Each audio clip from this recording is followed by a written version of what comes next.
Bien, bonjour. Donc cet atelier, le premier atelier de l'après-midi, est consacré à l'alternance et à donc, la mise en place, comment mettre en place l'alternance dans le courtage. Donc nous allons donner quelques informations, donner un peu de visibilité sur le sujet, sur le thème. Nous parlerons de la place de l'alternance, d'ores et déjà dans le courtage, de l'alternance en pratique, contrat de professionnalisation, contrat d'apprentissage, qu'est-ce qu'il faut en savoir, et puis de la manière dont se déroule une bonne alternance, de l'intérêt qu'il y a à recruter un jeune par la voie de l'alternance. Oui, donc bonjour, au titre de la CSCA. Donc, 2-3 chiffres, mais sans vous aboutir avec ça, sur ce que représente l'alternance. L'alternance, c'est aussi bien les contrats de professionnalisation que les contrats d'apprentissage. À chaque fois, vous avez un public, ce sont des jeunes qui ont moins de 26 ans, pour l'essentiel. Et pour bien dire, les différents types de diplômes qui sont préparés, et donc les populations qui sont alternantes sont des jeunes pour l'essentiel en BTS, en licence professionnelle, et également en master, master 1, master 2, bien sûr. Et 2-3 chiffres maintenant au niveau national sur les contrats de professionnalisation. En 2012, ça représentait 490 contrats de professionnalisation dans la branche du courtage, rien que le courtage. Et pour ce qui était de l'apprentissage, il y en avait un peu plus de 150 contrats d'apprentissage. Les contrats d'apprentissage, si on veut faire une petite répartition nationale, la grande majorité était en région parisienne, en Île-de-France, puisqu'il y en avait à peu près 85% des effectifs, et 15% des effectifs se répartissent en région. D'ailleurs, ce serait un travail auquel nous sommes appelés, nous, chambre syndicale, mais que nous menons en collaboration avec les différents centres de formation des apprentis, c'est de développer l'alternance, l'apprentissage en région, puisque les courtiers d'assurance sont présents évidemment en région. Il faut pouvoir leur offrir cette opportunité d'accueillir les jeunes dans nos entreprises. Si vous permettez, donc en contrepoint de ces chiffres nationaux, on peut mettre en perspective les chiffres du CFA de l'assurance et de l'IFPAS, donc Île-de-France et région, et l'ensemble du territoire. L'alternance se développe effectivement chez les courtiers d'assurance, puisque actuellement nous avons sur l'Île-de-France, selon les années, entre 100 et 130 jeunes qui sont sur un contrat d'apprentissage ou de professionnalisation avec le CFA d'assurance, et sur l'ensemble de l'IFPAS, dans les centres régionaux de l'IFPAS, il y a également à peu près le même chiffre, environ 100-120 jeunes. Ça veut dire qu'effectivement, c'est un mode de recrutement qui se développe, et c'est intéressant de voir aussi comment ça peut se répartir selon les formations qui ont été évoquées, les formations de niveau 3, niveau 2 ou niveau 1. Pour les formations de l'IFPAS, nous avons presque 60% des jeunes qui sont sur les BTS, essentiellement le BTS assurance, et ça peut surprendre parce qu'il y a des BTS commerciaux qui sont aussi tout à fait appropriés aux activités et aux métiers du courtage. Nous avons également un quart des jeunes qui sont sur les licences, et là à peu près à part égale entre les licences techniques et les licences commerciales. Et enfin, et ça c'est un chiffre aussi tout à fait intéressant, 18% d'entre eux sont sur le master, donc avec des métiers qui sont plus pointus, plus crantés, on va dire, et souvent pour les masters chez des courtiers déjà de plus grande taille, des cabinets de plus grande taille. Alors voilà pour les chiffres. Peut-être l'intérêt de recruter en alternance. Alors l'intérêt de recruter en alternance, qui n'est pas toujours très connu, c'est qu'effectivement dans les différentes formations qui sont proposées, vous avez ce qu'on appelle les certificats de qualification professionnelle qui ont été mis en place par la branche de courtage d'assurance de manière paritaire. Et l'objectif de ces, on va appeler les CQP, certificats de qualification professionnelle, était de répondre véritablement de manière très précise à des besoins exprimés en profil de salariés, essentiellement dans des qualifier les moyens cabinets de courtage. C'est un petit peu dans cet esprit-là qu'ils ont été construits. Il y en a de 4 ordres. Vous allez les voir, il y en a qui sont très spécialisés, comme par exemple, vous en avez un chargé de production en IRD, un autre de gestionnaire de sinistres en IRD. Vous en avez un autre de chargé de clientèle, qui lui est beaucoup plus vaste, avec évidemment toutes les dimensions commerciales très fortes. Et puis vous en avez un autre qui est spécialisé en assurance de personnes. Vous avez ces 4 CQP qui véritablement rencontrent un certain succès, puisque depuis 2007, ce sont des formations qu'il est possible de suivre en alternance, évidemment, soit en apprentissage, soit en contrat de professionnalisation.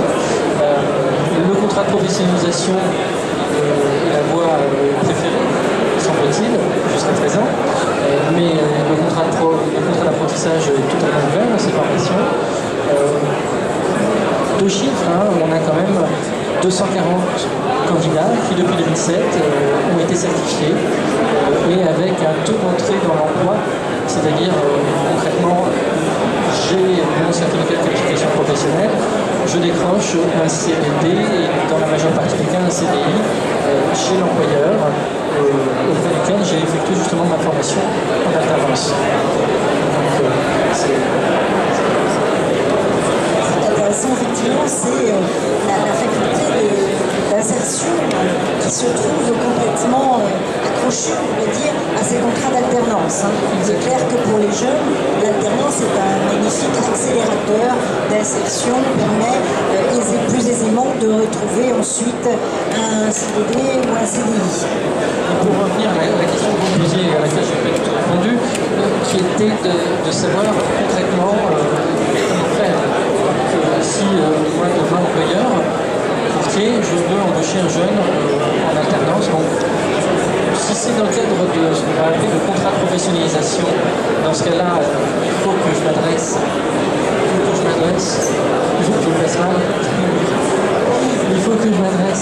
auprès de ce que l'on appelle l'OCA, qui s'applique une méthode que AGFOS PRE, donc, qui a été rejoint par la branche codage.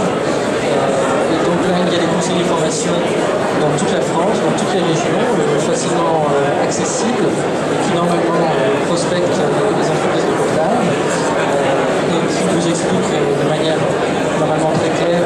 Tout cela est présent sur leur site internet aussi, ce qu'on appelle les règles de prise en charge. Concrètement parlant, c'est combien l'OCA va payer pour 1 heure de formation de mon jeune que j'aurais embauché en contrat de professionnalisation. Et vous avez le pendant pour le contrat, pour le mécanisme de l'apprentissage, proprement parler.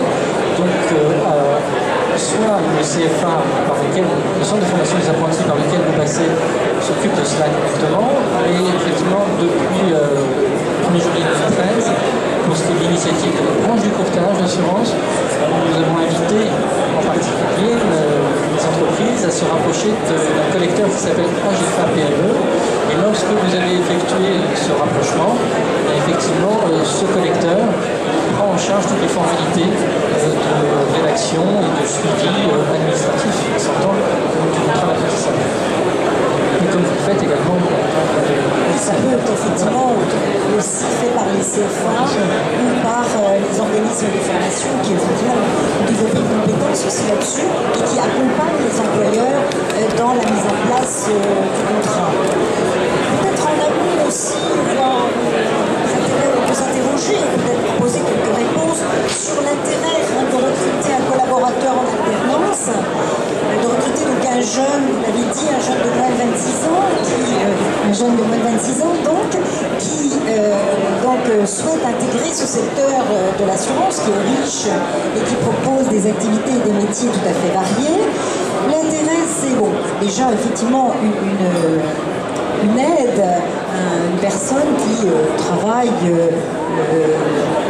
c'est la moitié du temps dans le cabinet, l'autre moitié en formation, et qui peut de ce fait apporter un véritable soutien dans l'entreprise.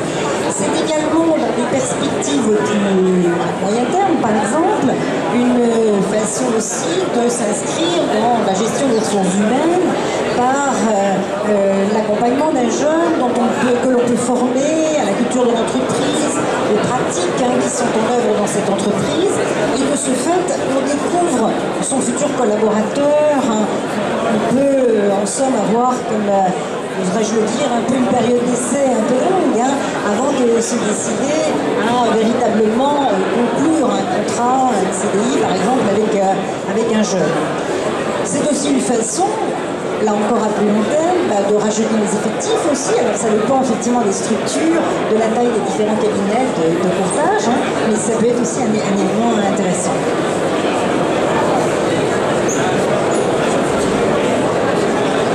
Alors pour ce qui concerne aussi les différentes formations qui sont proposées dans le cadre de l'alternance, M. Casanova l'a dit, on est sur des contrats d'apprentissage ou de professionnalisation. C'est effectivement, dans notre secteur professionnel, le type de contrat est laissé véritablement au choix de l'employeur, puisque ce qui s'y accroche en somme, c'est surtout du financement.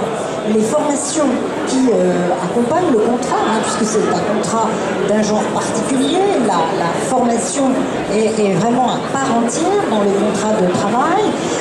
La formation est la même selon qu'on est en contrat d'apprentissage ou de professionnalisation, il n'y a pas de différence. La différence est dans les aides que l'employeur peut avoir et donc dans le financement du contrat lui-même. À l'IFPAS, que ce soit en Ile-de-France, au CFA d'assurance ou en région, on vous propose différentes formations, du bac plus 2 jusqu'au bac plus 5. Sachant que donc à bac plus 2 on propose des formations BTS, BTS assurance, BTS inertie appliquée à l'assurance, parce qu'on sait bien qu'il y a dans les cabinets de courtage des activités commerciales qui sont prégnantes, mais on peut aussi avoir besoin d'un collaborateur qui ait aussi un solide bagage technique. Propose également des licences professionnelles, conseiller, souscripteur, gestionnaire en assurance, ou licence commerciale, là encore, selon que l'on vise telle ou telle activité. C'est clair que dans les cabinets de courtage de taille moyenne, on a besoin de collaborateurs avec une forte dimension commerciale. C'est vrai que dans les grands cabinets, il y a aussi la nécessité d'avoir des collaborateurs qui soient des technico-commerciaux. Des personnes qui puissent en amont être des appuis pour justement les collaborateurs commerciaux. Alors donc ces licences et les licences professionnelles sont véritablement des formations qui sont, alors plébiscitées, ce serait peut-être un peu fort, mais qui sont tout à fait appréciées par les courtiers d'assurance. Beaucoup de jeunes viennent donc accueillis dans les cabinets de courtage, viennent se former et donc franchir en somme la porte pour mieux exercer leur métier, la porte de l'assurance au travers des licences. Et puis nous avons également une formation de master, manager de l'assurance, pour des jeunes qui auront plutôt des responsabilités de chef de projet junior d'abord, ou par rapport à des produits également, qui peuvent être en responsabilité par rapport à des produits. Voilà sur les formations donc, qui accompagnent ces deux types de contrats.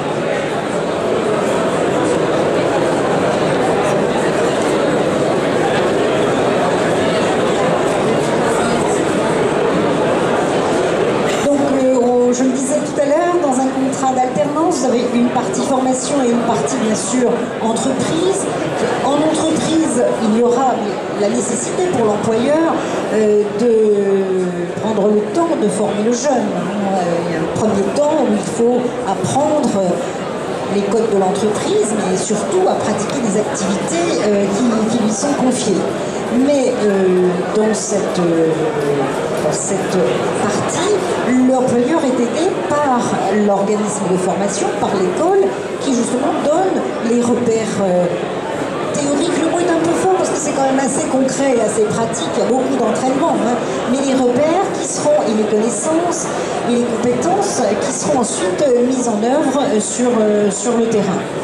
Alors comment ça peut se passer? Selon les formations, le rythme d'alternance peut être différent.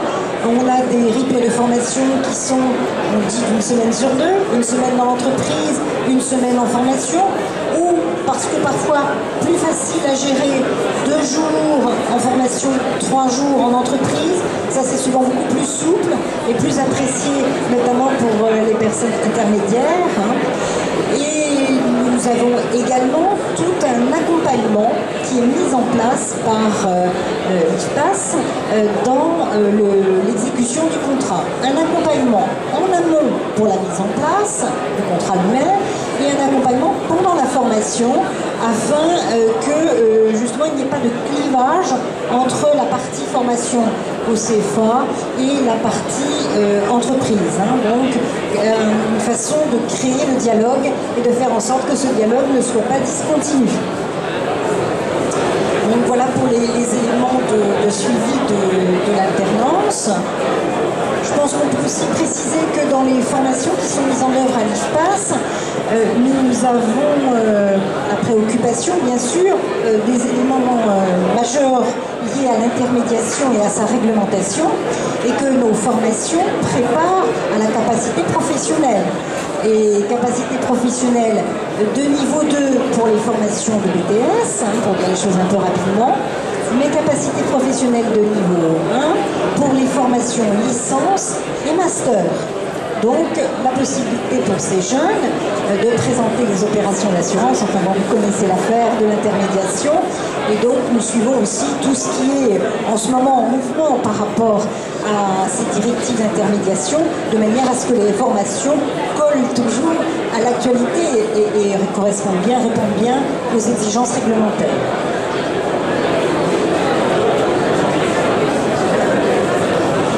Nous avons à disposition des personnes qui le souhaiteraient un fascicule, l'alternance mode d'emploi. Alors c'est un mode d'emploi général puisqu'il y a la présentation des 2 types de contrats, apprentissage et professionnalisation. Vous ne vous étonnerez pas, nous sommes l'IFPAS, c'est pas d'assurance. On l'a évidemment un peu appliqué à notre école, à notre organisme de formation, puisque l'alternance s'y passe assez bien. Alors nous vous proposons évidemment de venir nous rejoindre pour travailler avec nous sur l'intégration d'un jeune en alternance.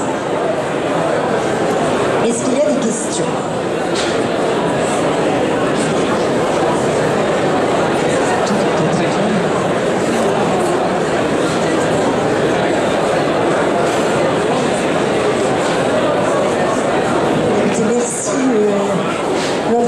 Comme on dit dans ces cas-là, et puis on est à votre disposition bien sûr pour vous en dire plus.